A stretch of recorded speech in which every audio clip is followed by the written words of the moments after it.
सेहतमंद पाकिस्तान में खुशामदीद। मैं हूं आपका मेज़बान डॉक्टर ज़फ़र मिर्ज़ा। नाज़रीन, जैसा कि आपको मालूम है, पिछले चंद प्रोग्राम्स में हमने सैलाब्स की वजह से पैदा होने वाली सूरत हाल और ख़ास तौर पे इसके इंसानी सेहत पर असरात के हवाले से बातचीत की।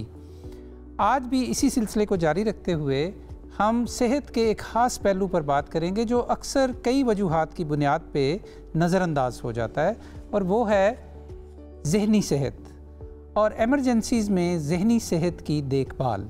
ये बहुत अहम मौजू है और इस मौजू पर बात करने के लिए आज हमने अपने स्टूडियोज़ में दावत दी है डॉक्टर मुवद्दत राना को, जो कि प्रोफेसर ऑफ साइकेट्री हैं, बहुत मंजे हुए साइकेट्रिस्ट हैं और इसके साथ साथ पाकिस्तान हलाल अहमर के डिज़ास्टर मैनेजमेंट के चेयर हैं। और उनके साथ तशरीफ़ रखती हैं मीरब लोधी साहबा, जो कि क्लिनिकल साइकोलॉजिस्ट हैं।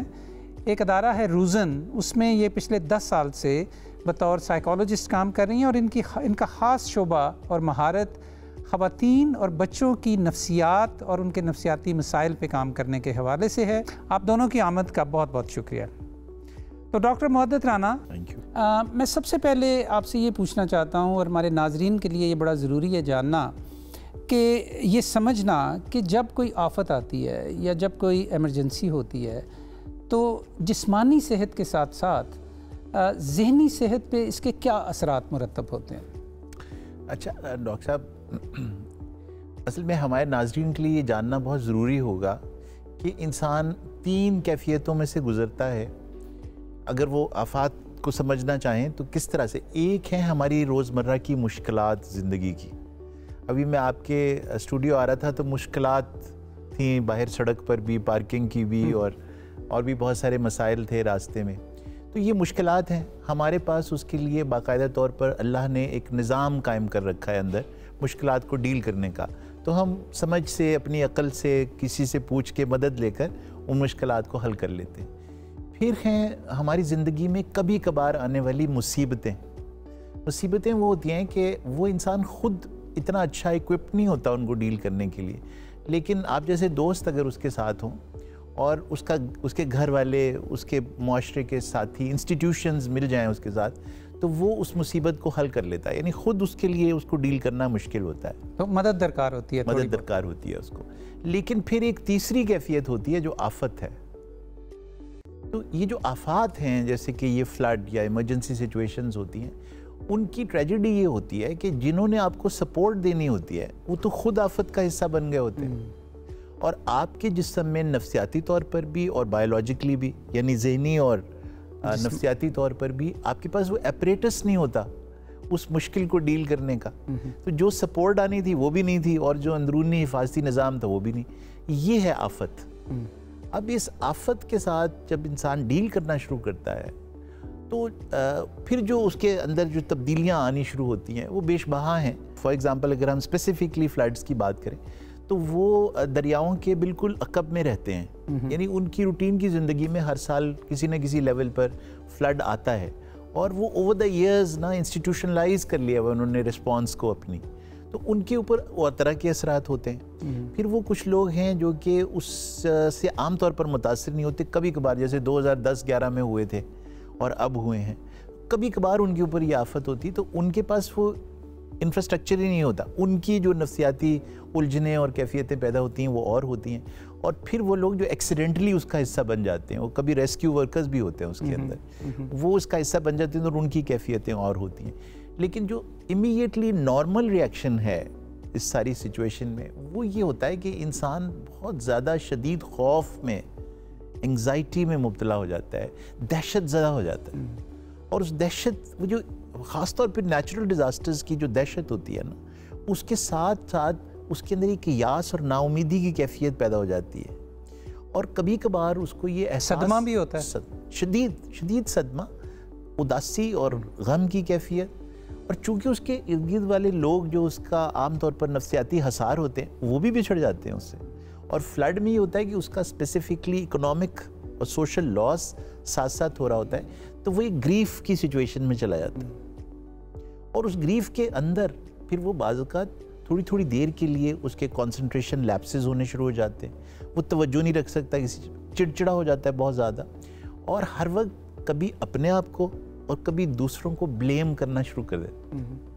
ब्लेम करता है, कोई आया नहीं मेरी मदद को, उस दिन किसी ने मेरा ख्याल नहीं रखा। और कभी कभी उसके इर्द गिर्द के लोग बाज़-औक़ात उसको ये एहसास दिलाना शुरू कर देते हैं, जो इस सैलाब में बहुत हुआ और प्रोग्राम में किसी मौके पर इसका ज़रूर जिक्र करेंगे, कि उनको गिल्टी कर देते हैं कि ये आपको किसी गुनाह की सज़ा मिल रही है या आपके ऊपर आफत अल्लाह ने इसलिए भेजी है कि वो आपको सबक सिखाना चाहता है। तो ये नॉर्मल रिएक्शंस हैं जो लोगों के अंदर आती हैं। फिर इनमें से कुछ वल्नरेबल लोग होते हैं जो कि आफत से पहले भी कुछ मुतासिर थे, यानी कि उनकी मेंटल हेल्थ अच्छी नहीं थी, या उनके सोशो इकोनॉमिक सर्कमस्टांसेस अच्छे नहीं थे, या वो कोई नशा इस्तेमाल करते थे, या वो माशरे का एक जो मार्जिनलाइज्ड हिस्सा है, ख़ास तौर पे ख़वातीन, बच्चे, बूढ़े, ये ज़्यादा मुतासिर होते हैं मुसीबतों में। कोविड के ज़माने में भी वो ज़्यादा मुतासिर हुए। तो ये वो लोग हैं जो कि जब मुसीबत आती है तो वो they can get into what we call post traumatic stress disorder, या शदीद क्लिनिकल डिप्रेशन, या क्लिनिकल डिसोसिएशन, यानी ऐसी कैफियत जिसमें थोड़ी देर के लिए इंसान को वो कहाँ मौजूद है, कहाँ है, ये एहसास ही ख़त्म हो जाता है। तो ये वो क्लिनिकल कंडीशंस हैं जो हो जाती हैं। लेकिन सबसे इम्पॉर्टेंट आखिरी बात मैं जो कहना चाहता हूँ ये है कि आफात इंसान के अंदर बाज़-औक़ात कुछ लोगों में पोस्ट ट्रॉमेटिक ग्रोथ भी पैदा करती है, यानी वो बड़ा इंसान बनकर निकलता है उस आफत से। और ये भी एक बहुत ज़रूरी नफ्सियाती ये बड़ी आपने दिलचस्प बात की है। मीरा, आपसे जब प्रोग्राम से पहले बात हो रही थी तो आप मुझे बता रही थी कि आप सैलाब ज़दा इलाक़ों में वो लोग जो ज़हनी सेहत जिनकी मुतासर हुई है, आप उन तक पहुँच रहे हैं, आपका अदारा उन तक पहुँच रहा है और आप उनकी मदद कर रहे हैं। सबसे पहले तो ये बताइए, आप उन तक पहुँचती कैसे हैं? आप उनकी तशख़ीस कैसे कर पाती हैं? Thank you so much doctor साहब। इसमें जो चीज़ जानना ज़रूरी है वो ये कि डायरेक्टली जब इस तरह की कंडीशन आती है तो 1-to-1 काउंसलिंग हम नहीं प्रोवाइड कर सकते। उस टाइम पे सबसे ज़्यादा फोकस रिलीफ के कामों में होता है। सिमिलरली जैसे आपके साथ जिक्र भी किया, इस टाइम हम सिंध में हैदराबाद और सखर दोनों जगह काम कर रहे हैं। सो उन कम्युनिटी के अंदर बहुत सारे वॉलंटियर्स भी हमारे साथ हैं जिनके साथ हम काम कर रहे थे। तो आइडेंटिफिकेशन पहले कि किन लोगों को इमीडिएट नीड क्या है उसको आइडेंटिफाई हम लोगों ने किया। उसके साथ साथ हमारी एक हेल्पलाइन है जो कि अक्रॉस पाकिस्तान काम करती है और उस पर हम लोग कॉल करते हैं। तो जब लोग साइकोलॉजिकल फ़र्स्ट एड जिसको हम कहते हैं वो प्रोवाइड करते हैं, जो हमारे सर्विस प्रोवाइडर जिनके साथ हमारे कनेक्शंस हैं, वो लोग जो कि हमारे you can say change makers हैं इन द कम्युनिटी, सो उनको हम ट्रेन करते हैं साइकोलॉजिकल फ़र्स्ट एड में, ताकि फ़ौरी तौर पर कम्युनिटी को उस टाइम पर वो मदद फ्राहम कर सके। और वो केसेस जहाँ पे उनको लगता है कि इनको अब ज़्यादा हेल्प की ज़रूरत है, जिनकी तरफ डॉक्टर साहब ने इशारा किया है, सो उनको फिर वो हेल्पलाइन रेफ़र कर सकते हैं, या जो दूसरे और इस तरह की सर्विसेज अवेलेबल होती हैं उनकी तरफ कनेक्ट करते हैं। एक और एस्पेक्ट इसका मैं आपके साथ रखना चाहूँगी, वो ये कि बहुत सारे ऐसे लोग हैं जो इस टाइम पिंडी इस्लामाबाद के अंदर रहते हैं लेकिन उनकी फैमिलीज़ वहाँ पर हैं। सो डायरेक्टली एक वो लोग हैं कि जो कि उस टाइम उस सिचुएशन के अंदर घिरे हुए हैं, लेकिन वो लोग भी हैं जिनकी फैमिलीज़ वहाँ पे हैं, वो जॉब भी नहीं छोड़ सकते, तो उनके अंदर जो स्ट्रेस है उसके लिए लोग हमारे पास इन पर्सन सेशंस के लिए भी आते हैं। ठीक। तो आप लोग इस सैलाब में ख़ास तौर पे जिन लोगों तक पहुँच पा रहे हैं बराह रास्त या बिलवास्ता, किस तरह की इलामात ज़्यादा देखने में मिल रही हैं आप लोगों को? इसमें हर सेगमेंट का डिफरेंट होगा। जैसे अगर मैं ख़ास फोकस करूँ ख़वातीन और बच्चों का, जैसा हमारे ग्रुप हमारा फोकस ज़्यादा ख़वातीन और बच्चों के हवाले से है। सो क्योंकि हमारे यहाँ ख़वातीन को घरों के अंदर ही महदूद रखा जाता है, और उसके बाद फिर बहुत सारा जिस सपोर्ट सिस्टम की तरफ डॉक्टर मुवद्दत ने जिक्र किया है, आप बहुत सी दफ़ा ऐसे मसाइल होते हैं जो आप अपने घर में मोहल्लेदारियों में एक दूसरे के साथ डिस्कस करते हैं। इसी तरीके से हेल्थ रिलेटेड बहुत सारी चीज़ें होती हैं। प्रेगनेंसीज़ ऑन रिकॉर्ड हैं कि काफ़ी ज़्यादा ख़वातीन थीं जो कि प्रेग्नेंट ख़वातीन थी। तो बहुत सारी डिस्कशन आप अपने सपोर्ट नेटवर्क में करते हैं। जब आपका सपोर्ट नेटवर्क ख़त्म होता है, लोग वहाँ से मूव कर जाते हैं, जिनके वसाइल ज़्यादा हैं वो शहरों की तरफ आ जाते हैं, किसी और तहसील की तरफ चले गए, एक गाँव से दूसरे गाँव ट्रांसफ़र हो गए, तो आपका वो सपोर्ट नेटवर्क ख़त्म हो जाता है, जिसकी वजह से किसी दूसरे पर ट्रस्ट करना, इवन लोग फाइनेंशियल एड के लिए किसी को जाके बताना, मेडिकल एड के लिए किसी को जाके बताना, उसके लिए भी कंफर्टेबल नहीं होते और अपने घरों के अंदर ही रहते हैं। अगर हम बच्चों की बात करें तो वो जगह जिनके साथ वो खेलते थे, वो स्कूल, वो गली, वो क्रिकेट ग्राउंड, या जहाँ पर वो कोई गेम खेल रहे हैं, घर का वो कोना जिसमें वो बहुत कंफर्टेबल फील करते हैं, जब वो सारी चीज़ें हट जाती हैं तो फिर लोग, और फिर जिन बच्चों की अगर हम बात करें तो वो पेरेंट्स पे डिपेंड कर रहे होते हैं, और वो पेरेंट्स ही अगर उस टाइम पर स्ट्रेस में हैं और वो नहीं डील कर पा रहे, तो वो चीज़ें भी बच्चों में ट्रांसफ़र होती हैं, जिसकी वजह से खौफ, बेचैनी, चिड़चिड़ापन, उम्मीदी, नाउमीदी, उदासी, बेचैनी, ये सारी चीज़ें होना बहुत नॉर्मल है। ठीक, आपने वो जिक्र किया था बड़ा मुश्किल सा terminology, post traumatic stress disorder, PTSD। आमतौर पे मैंने लोगों को ये टर्मिनोलॉजी इस्तेमाल करते हुए देखा है, कोई भी ट्रॉमा जब होता है, कोई भी जब इमरजेंसी होती है, तो जब जहनी सेहत का मौजू छेड़ा जाता है तो वो तमाम लोगों को कह देते हैं जी कि इनको ये पोस्ट ट्रॉमेटिक स्ट्रेस डिसऑर्डर है। इस पे ज़रा रोशनी डालें कि ये क्या होता है और ये कितने फ़ीसद लोगों को होता है और इसकी अलामात क्या हैं? देखिए, ये तो बहुत ही ज़रूरी सवाल है जो कि हमारे नाज़रीन को पहुंचाना ज़रूरी है कि PTSD का जो लफ्ज़ है ये एक बीमारी को ज़ाहिर करता है। सबसे ज़्यादा कॉमन नॉर्मल रिएक्शंस हैं, नॉर्मल साइकोलॉजिकल रिएक्शंस। आप देखिए, आफत में जो हो वो कम है। किसी शख्स के अंदर जो तोड़ फोड़ हो रही है, जो उसकी आइडेंटिटी ख़त्म हो गई है, उसकी शनाख्त के तमाम ज़रिए ख़त्म हो गए। यानी शनाख्त के ज़रिए ये होते हैं ना, उसकी ज़ात, उसके घर वाले, उसका घर, उसकी ज़मीन, वो सब उजड़ गया ना, तो उसका कोई भी रिएक्शन नॉर्मल रिएक्शन होगा। तो उसके उस नॉर्मल रिएक्शन को PTSD कहना बहुत ही ज़्यादती की बात है। PTSD का लफ्ज़ हम मखसूस उन कैफियत में यूज़ करते हैं जहाँ ये नॉर्मल रिएक्शन 1 महीने से ज़्यादा कायम रहे, जारी रहे। तो यानी ये फिर क्लिनिकली सिग्निफिकेंट हो जाता है।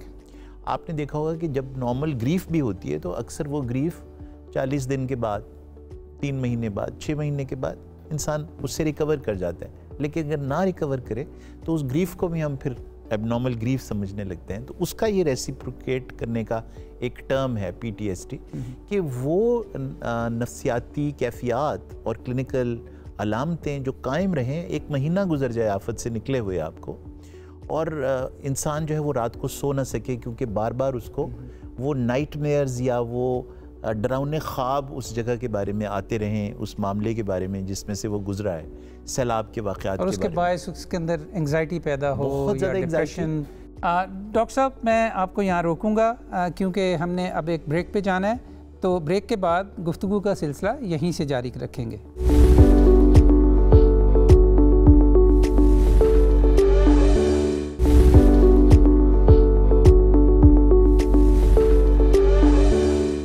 वेलकम बैक नाजरीन। मीरा, मुझे ये बताइए कि आप, ज़ाहिर है हर एक ज़हनी सेहत जिसकी मुतासर है सैलाब में, उस तक तो नहीं पहुंच सकती, और जैसे आप फरमा भी रही थी कि आप मुख्तलिफ़ अपने नेटवर्क्स यूज़ करती हैं, मुख्तलिफ़ जो हेल्थ वर्कर्स ऑन ग्राउंड हैं। अगर मैं आपसे ये पूछूं कि इस प्रोग्राम के तवस्सुत से अगर कोई हेल्थ वर्कर्स ये प्रोग्राम देख रहे हैं जो कि जिस्मानी सेहत के ऊपर काम कर रहे हैं, तो उनको किन चंद चीज़ों का पता होना चाहिए ताकि वो ज़हनी सेहत के हवाले से अलामात पिक कर सकें, उनकी तशख़ीस कर सकें, उनको रिस्पॉन्ड कर सकें, और अगर रिस्पॉन्ड नहीं कर सकते तो फिर उनको रेफ़र कर सकें? सिर्फ हेल्थ प्रोवाइडर्स नहीं जो कि यहाँ अभी रिलीफ का काम कर रहे हैं या राशन डिस्ट्रीब्यूट करते हैं या और बहुत सारा काम जो है वहाँ पर कर रहे हैं, उन सब के लिए जो चीज़ें ज़रूरी हैं, नंबर 1 ये आइडेंटिफाई करना कि आप उस सारे सिचुएशन में कैसा महसूस कर रहे हैं और आप क्या उससे मुतासिर हो रहे हैं, तो आपको भी मदद की ज़रूरत है। दूसरा, हम बहुत सी दफ़ा ऐसे जुमलों का इस्तेमाल करते हैं कि हिम्मत करें, इसमें परेशानी की कोई बात नहीं है, ऐसे जुमलों का इस्तेमाल ना करें। वो जिस कैफियत में इस टाइम मौजूद हैं, तो ऐसे जुमलों का इस्तेमाल जिसमें उनको ये लगे कि आप उनकी तकलीफ़ समझ रहे हैं, यानी मैं समझ सकता हूँ आप इस टाइम किस कैफियत से हैं। ये देखने में आया है कि जब राशन डिस्ट्रीब्यूट होता है तो कुछ लोग बहुत गुस्से में आते हैं। अब जो लोग एक ख़ास जज्बा लेकर वहाँ गए हुए होते हैं, उनको लगता है कि हम तो इनकी मदद के लिए आए हैं और ये उल्टा हम पे गुस्सा कर रहे हैं और उस टाइम डिसहार्ट फील करते हैं। तो वो जो गुस्सा है उसको समझना बहुत ज़रूरी है कि वो गुस्सा इसलिए नहीं है कि आप उनको राशन नहीं प्रोवाइड करें, उसके पीछे बहुत सारे फैक्टर्स हैं जिसकी तरफ हम पहले बात कर चुके हैं। सो ये समझना कि ये नॉर्मल रिएक्शन है किसी भी डिज़ास्टर के अंदर, और इसको एक्नॉलेज करना बजाय इसके कि आप उस टाइम पे वहाँ पर गुस्सा कर रहे हो। बहुत ज़्यादा इन्वेस्टिगेशन ना की जाए कि आपके क्या क्या लॉस्ट हुआ, आप कैसा महसूस कर रहे हैं, और अगर आप फीलिंग्स पे बात कर रहे हैं तो उसको प्रोसेस करना, उसको क्लोज़ करना बहुत ज़रूरी है, जिसके लिए फिर आप कहीं लिंक कर सकते हैं। कुछ चीज़ें और भी मद्देनज़र रखना बहुत ज़रूरी है। आजकल सोशल मीडिया पे बहुत सारी चीज़ें आती हैं, उनकी प्राइवेसी का ख्याल रखा जाए विदाउट देयर कंसेंट। ठीक है, वो वल्नरेबल सिचुएशन के अंदर हैं, लेकिन उनकी तस्वीरें वो पब्लिक जो है वो ना की जाएँ। उसके साथ साथ फिर ये भी कि आपके पास रेफरल मौजूद हों जहाँ आप उनको कनेक्ट कर सकें। 1-to-1 सेशंस को भी नॉर्मली अवॉइड किया जाता है इस सारी सिचुएशन के अंदर, क्योंकि वो कम्युनिटी जो एक सिचुएशन से गुजर रही है, उस कम्युनिटी को थोड़ा सा अवेयर किया जाता है कि नॉर्मल रिएक्शन कौन से हैं, नॉर्मल फीलिंग्स कौन सी है, और एक रूटीन बिल्ड करने की तरफ लेके आया जाता है जिसमें उनको लगे कि कम्युनिटी एक दूसरे को सपोर्ट कर रही है। क्योंकि मैं, आप या और जो सर्विस प्रोवाइडर्स है वो एक दफ़ा जाएंगे वापस आ जाएंगे। वो कम्युनिटी जो एक दूसरे के साथ अब रह रही है, उन्होंने एक दूसरे की सपोर्ट जो है वो बनना है। सो उसके लिए डिफरेंट कम्युनिटी सेशंस कराए जा सकते हैं, बच्चों के साथ डिफरेंट सेशंस किए जा सकते हैं। Thank you very much. आपकी इजाज़त से जी, एक चीज़ का इजाफा यहाँ कर दूँ, जी जी, आप इजाज़त दें प्लीज़। कि ये जो रेस्क्यू वर्कर है ना, ये बहुत ही इम्पोर्टेंट शख्स है। और हाँ, बाज़ औक़ात रेस्क्यू वर्कर को ख़ुद भी ये नहीं मालूम होता कि जब वो मुसीबत और आफत ज़दा लोगों के साथ काम करता है ना, तो वो ख़ुद भी मुतासरीन में से एक हो जाता है। उसका अपना एक ट्रॉमा, जिसको हम सेकेंडरी ट्रॉमा कहते हैं, वो ख़ुद एक बहुत बड़ा नफ्सियाती इम्तिहान है उसका। और जैसे हम पहले अर्ज़ कर रहे थे कि आफत में आपके पास वो नफ्सियाती और न्यूरोबायोलॉजिकल एपरेटस ही नहीं होता जिसके साथ आप उसके साथ डील कर सकें, तो उसके अंदर भी नहीं होता। तो वो भी उसी तरह से मुतासर हो जाता है बाज़ औक़ात, और वो उन्हीं कंडीशंस में से गुजरता है जिनका हमने पहले जिक्र किया। हालांकि वो खुद सैलाब का हिस्सा नहीं था, लेकिन वो उसकी आफात की जो तबाही है उसको देख देख कर मुतासर हो रहा है, और उसके अंदर वही नॉर्मल रिएक्शंस और क्लिनिकल रिएक्शंस होने के इम्कानात होते हैं, ठीक, जिनका बहुत खूबसूरती से अभी तज़किरा किया। डॉक्टर मुवद्दत, आप हमें ये भी बताइए कि पाकिस्तान हलाल अहमर जो है, ये एक बहुत बड़ा इदारा है और ये एक बैनुल-अक़वामी नेटवर्क का हिस्सा है। तो इस हवाले से रेड क्रॉस, और आप चूँकि डिज़ास्टर मैनेजमेंट को इनके इंचार्ज हैं, तो रेड क्रॉस इस सिलसिले में क्या कर रहा है, ख़ास तौर पे ज़हनी अमराज के या ज़हनी सेहत से के जो मुतासरीन हैं? जी अच्छा, एक तो ये है कि हमारा कॉन्सेप्ट इंटरनेशनली ये है रेड क्रॉस का कि ज़हनी सेहत को अलग से डील ना किया जाए, क्योंकि एक स्टिग्मा क्रिएट होता है। तो हम उसको कोशिश हमेशा ये करते हैं कि इंटीग्रेट करें जो मेडिकल और सर्जिकल केयर मिल रही है, या जो वैसे एक सपोर्ट प्रोवाइड की जा रही, उसके अंदर उसका हिस्सा ही बना दिया जाए। तो वही अप्रोच लेकर जो कि सारी दुनिया में इस एक तरह से चल रही है, उसको लेकर हम, और वही IFRC और ICRC जो हमारे पार्टनर्स हैं इंटरनेशनल, जिन्होंने बहुत खुले दिल के साथ सपोर्ट किया है हिलाल अहमर पाकिस्तान को इस मौके पे, उसी फ़िलासफ़ी को लेकर हम चल रहे थे। 15 डिस्ट्रिक्ट्स ऐसी थी जो हमने बहुत शुरू में आइडेंटिफाई की, और उनमें हमने बाकायदा तौर पर लाखों की तादाद में लोगों तक पहुँचे हैं। उनको जो भी हम सपोर्ट प्रोवाइड करता है इदारा हमारा, वो हमने वहाँ पहुँचाई। जो हमारे वर्कर्स हैं उनको ट्रेन किया है इस हवाले से, और ये हमने कोविड के ज़माने में शुरू किया था, जब आप कुर्सी पे थे मिनिस्टर ऑफ हेल्थ की हैसियत से। तो आपको याद होगा कि हम सब मिल के काम कर रहे थे उसमें कोविड में। तो वहाँ जिन लोगों हमने ट्रेन किया था, उस वक्त ख़ास तौर पर इस हवाले से किया था कि आपने किस तरह से अपनी हिफाजत जो प्रोवाइड कर रहे हैं, उनको रेस्क्यू कर रहे हैं लोगों को, तो वहाँ पर साइकोलॉजिकल और सोशल जो उनके रिएक्शंस हैं उनको कैसे डील करना है। ठीक, तो अलहदा से तो मैं नहीं कहूँगा कि हिलाल अहमर ने कोई psychosocial care programme launch किया अभी तक, लेकिन जो रिहेबिलिटेशन का फेज़ है उसमें हम ख़ास तौर पर इस बात का एहतमाम कर रहे हैं कि ये जिन कंडीशंस का मैंने जिक्र किया, इसकी अर्ली डिटेक्शन हो और उसकी फिर हम सपोर्ट भी प्रोवाइड कर सकें। डॉक्टर मुवद्दत राना, मीरा बलोदी साहबा, बहुत मुफीद गुफ्तगू हुई। प्रोग्राम में आपकी आमद का बहुत बहुत शुक्रिया, हम आपके बहुत मशकूर हैं। नाजरीन, इसके साथ ही आज के प्रोग्राम का वक्त ख़त्म हुआ, लेकिन प्रोग्राम वाइंड अप करने से पहले मैं इस बात पे को मज़ीद पुरज़ोर तरीके से कहना चाहता हूँ कि जहाँ हम एमरजेंसीज़ के दौरान जिस्मानी सेहत के बारे में बहुत ज़्यादा मुतफ़िक्र होते हैं, वहाँ ज़हनी सेहत को नज़रअंदाज नहीं किया जा सकता, क्योंकि ये जिस्मानी सेहत को पर भी असर करती है, और इसमें जो आने वाले मसाइल हैं उनको अगर समझ लिया जाए और उनको बर वक्त रिस्पॉन्ड कर लिया जाए तो बहुत सारे मसाइल का हल भी मौजूद होता है। आपकी तवज्जो का बहुत बहुत शुक्रिया। अगले प्रोग्राम में दोबारा मुलाकात होगी। खुदा हाफिज़।